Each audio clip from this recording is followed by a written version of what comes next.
Doctor Dilawar Singh சர்வதேச ஸ்ரீராம் வேதிக் culturals union நிறுவனர் மற்றும் தலைவர் பெர்த்தில் 335 ஏக்கர் பரப்பளவில் 400 மில்லியன் மதிப்புள்ள ஸ்ரீராம் கோவில் யோகா மற்றும் தியான மையம் கொண்ட கலாச்சார சுற்றுலா வளாக திட்டத்தை தொடங்கியுள்ளார்.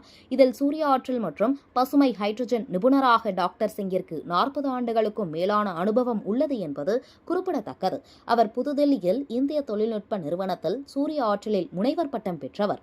மேலும் மேற்கு ஆஸ்திரேலியாவின் முர்டோக் பல்கலைக்கழகத்தில் துணை பேராசிரியர் பட்டம் பெற்றவர் மற்றும் ஆஸ்திரேலியா இந்திய வர்த்தக சபையின் தலைவராக 5 முறை சேவை செய்துள்ளார். மேலும் doctor Singh UNDP, UNECAP, UNIDO, UNESCO போன்ற நிறுவனங்களுக்கு புதுப்பிக்கத்தக்க எரிசக்தியில் ஆலோசனைகள் வழங்கி 70க்கும் மேற்பட்ட சர்வதேச வெளியீடுகளை உருவாக்கியுள்ளார். 1988 அவர் யுனெஸ்கோ இளம் விஞ்ஞானி என்ற விருதையும் பெற்றுள்ளார்.